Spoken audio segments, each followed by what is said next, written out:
자, 그리고 이제 그 본격적으로 그 근대와 현대로 들어와야 될 텐데요. 여기 이미지는 해가 지지 않는 제국, 즉 대영 제국의 판도를 붉은색 이미지로 표시한 것입니다. 유럽 북쪽에 있는 조그만 섬나라인 영국이 바다를 통해서 지구 곳곳으로 진출을 해서 엄청난 넓이의 식민지를 건설하죠.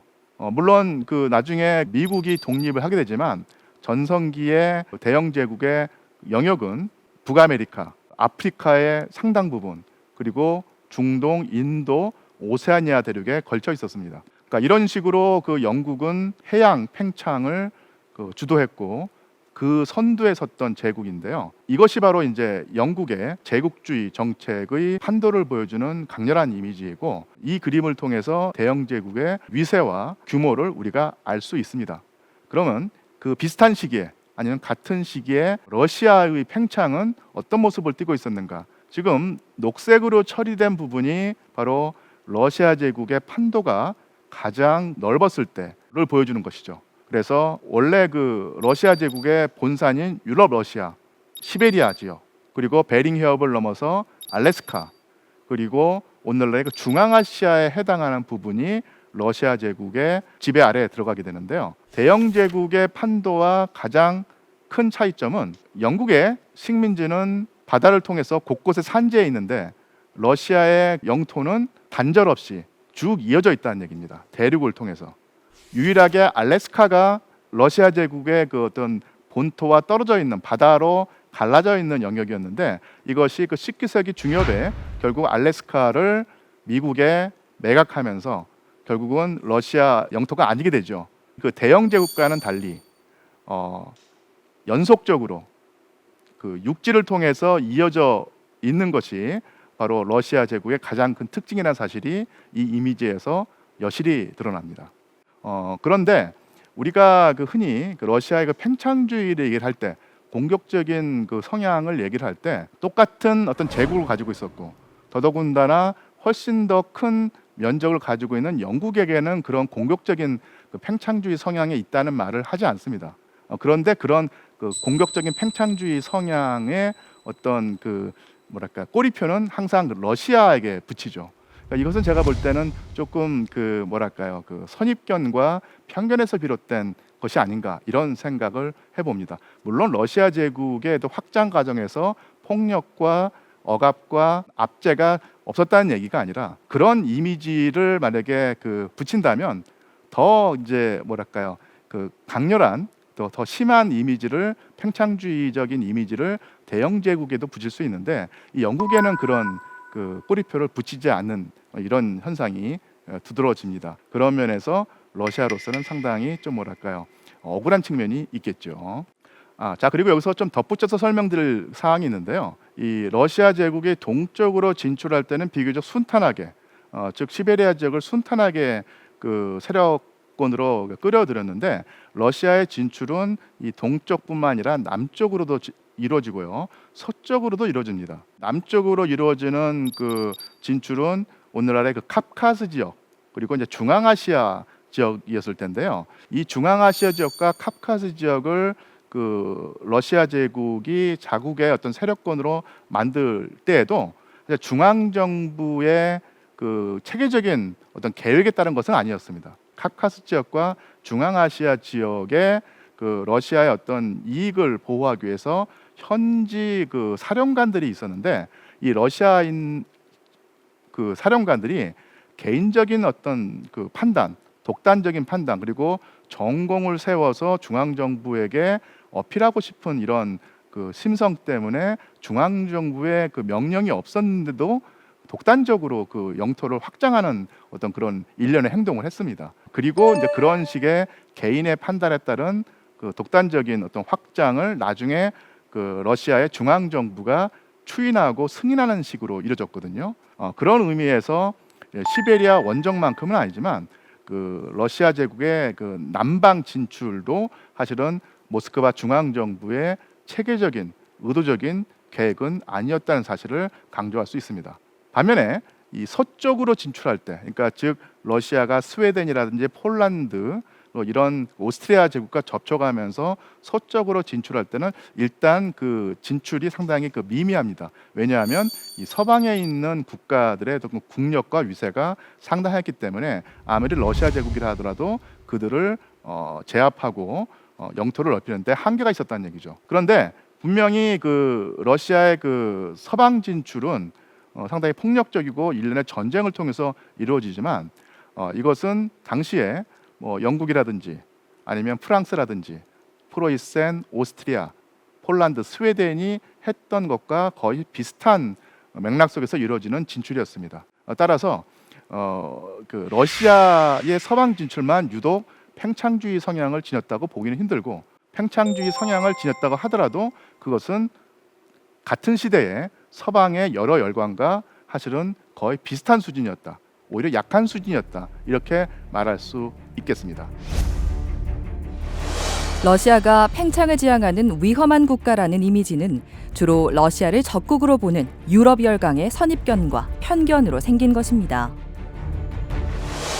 대표적인 예가 표트르 대제 유언인데요. 하느님께서 러시아인이 유럽을 지배할 수 있도록 허락하셨다라는 문구를 통해 유럽의 러시아 혐오 감정이 조성됐습니다. 그러나 이것은 19세기 초 서방에서 날조한 문서였는데요. 미국의 엘프리드 머헨과 해리 트루먼 대통령은 이 가짜 문서를 사실로 믿었습니다. 러시아를 여행했던 프랑스인 드 퀴스틴이 펴낸 1839년의 러시아 역시 러시아 혐오 감정을 조장한 대표적 문헌입니다. 민족 전체의 불행을 먹고 자라나는 거칠고 지나친 야망이 러시아 민족의 가슴에서 끓어오른다. 이 민족은 본질적으로 공격적이고 굴욕적 상황에서 다른 민족에게 지배력을 확대한다. 이런 글을 통해 러시아의 본질적 속성을 호전성, 공격성, 팽창주의로 단정했습니다. 그런데 문제는 이런 식의 그 부정적인 그 러시아에게는 공격적인 팽창주의 성향이 있다는 이런 19세기 서유럽인들의 인식이 계속 살아남아서 20세기에도 전달이 된다는 얘기입니다. 특히 냉전기에 접어든 20세기 후반의 서방 국가들, 특히 미국에서 다시 이 책이 베스트셀러가 됐다는 얘기죠. 그리고 미국인들이 러시아에 대해서 가지고 있는 이미지를 형성하는데 이 여행기가 상당히 중요한 역할을 했다는 것입니다. 러시아 입장에서 보면은 19세기 서유럽인들의 루소포비아가 20세기 그 북아메리카, 특히 미국에서도 똑같은 형태로 재생산되었다는 사실을 말해준다는 얘기입니다. 자, 그리고 이 이미지를 그 보시고 시청자 여러분이 어떤 그 생각을 떠올리실까 궁금한데요. 얼음에 꽁꽁 묻혀 있는 러시아 그 함대의 모습인데요. 그 뒤에는 바로 이제 그 바다가 보입니다. 물론 이 바다는 아직 그 얼어붙지 않았지만 러시아는 상당히 그 추운 나라고 따라서 그 바다를 통해서 진출하기가 어렵다는 사실을 보여주는 것인데, 자, 우리는 이런 식의 인식을 가지고 있습니다. 러시아는 추운 나라이기 때문에, 특히 바다로 접해 있는 곳이 그 북빈양이기 때문에 러시아에는 부동항, 겨울에 얼지 않는 항구가 없다. 그래서 그 팽창에 엄청난 장애물로 다가오기 때문에 이 러시아가 그 팽창을 하기 위해서는 겨울에도 얼지 않는 항구를 반드시 가져야 된다. 이런 인식을 가지고 러시아는 국가 정책을 세웠고, 그 국가 정책을 시행하는 과정 속에서 영토를 확장하고 다른 지역을 점령하고 통치하고 지배하는 그런 성향을 보였다. 뭐 이런 식의 얘기죠. 요컨대 러시아의 그 국가 정책의 가장 중요한 핵심 하나가 바로 얼지 않는 항구를 찾아서였다는 얘기입니다. 그런데 이런 식의 인식이 과연 얼마나 사실에 그 부합하는가를 좀 따져볼 필요가 있습니다. 많은 언론이라든지 그 인터넷상에서 러시아가 부동항을 찾아서 확장을 해왔다고 하는 주장은 넘쳐나지만 그 주장을 입증해주는 증거가 제시되는 점은 사실 상당히 드뭅니다. 그리고 공신력 있는 그 학자의 자세로 연구를 하고 있는 연구자의 책에서 이런 부동항 명제를 진지하게 그 주장하고 입증하는 어떤 그런 학자는 보이지 않습니다. 저는 이 러시아의 부동항 추구를 일종의 도시 전설로 봅니다. 근거가 없이 떠도는데 사람들은 그것을 사실로 믿어버리는 그런 이야기가 바로 이제 도시 전설로 표현되는데, 러시아의 부동항 추구가 바로 대표적인 도시 전설일 수 있다는 얘기입니다. 자, 그 근거는 무엇일까요?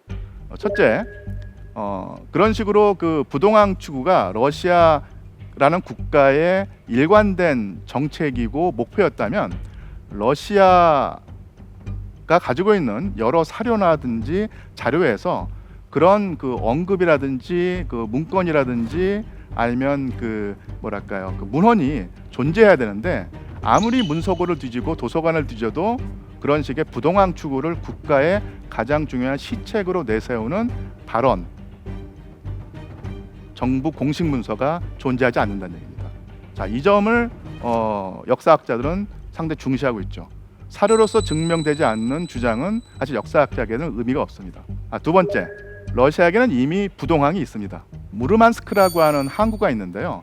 상당히 북쪽에 있죠. 블라디보스톡보다 훨씬 더 북위도에 있는데, 이쪽이 멕시코만 난류가 흐르기 때문에 결국 겨울에도 얼지 않거든요. 그래서 러시아에게는 부동항이 없다는 식의 주장은 틀린 주장입니다. 비록 많지는 않지만 무르만스크라고 하는 상당히 큰 항구가 이미 있기 때문에, 부동항이 있기 때문에 러시아 제국으로서는 굳이 부동항을 추구하는 무리한 정책을 펼 필요가 없었다는 얘기죠. 영국 같은 경우는 식민지가 바다 건너 곳곳에 산지에 있기 때문에 어떻게든 함대와 항구를 유지해야 될 필요가 있었지만, 러시아로서는 영토와 세력권이 육지에 몰려 있었기 때문에, 즉 해외 식민지가 따로 없었기 때문에 굳이 부동항을 추구할 필요가 없었다는 얘기죠.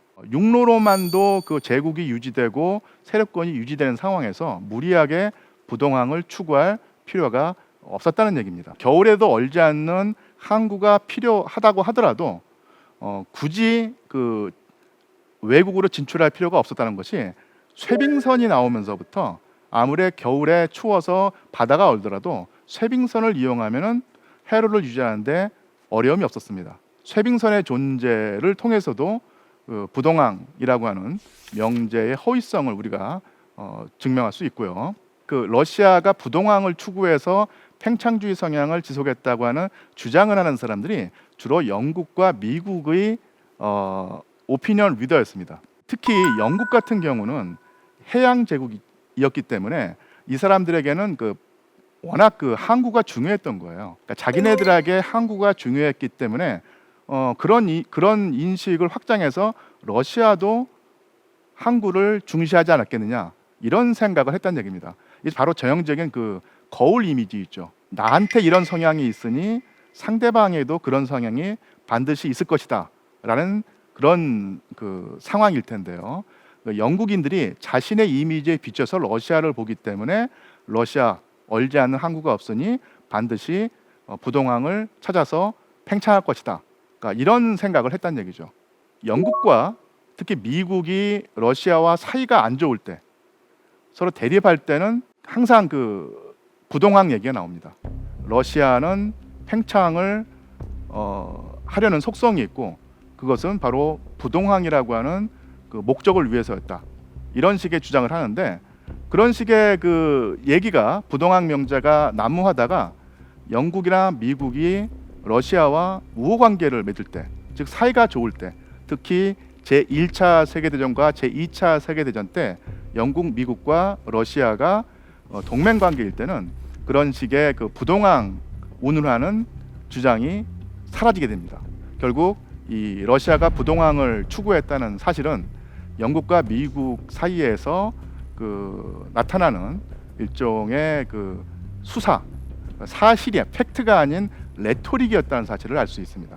만약에 러시아에게 부동항 추구라는 일관된 목표가 있었다면, 미국과 영국이 러시아와 어떤 관계를 맺는 거에 상관없이 항상 그 주장이 있어야 될 텐데, 러시아와 사이가 안 좋을 때는 팽창주의, 즉 부동항 추구라고 하는 얘기를 하고, 사이가 좋을 때는 그 얘기를 하지 않는 현상이 있다는 점을 주목한다면은, 이 부동항, 러시아의 부동항 추구라고 하는 명제가 사실은 그 팩트가 아니라는 사실을 유추해 볼 수 있겠죠. 자, 러시아의 역사를 한번 되짚어 보면은 오히려 그 러시아 제국은 팽창주의적인 속성을 가졌다기보다는 오히려 그 팽창주의적인 속성의 그 희생자가 되었다는 사실을 알 수 있습니다.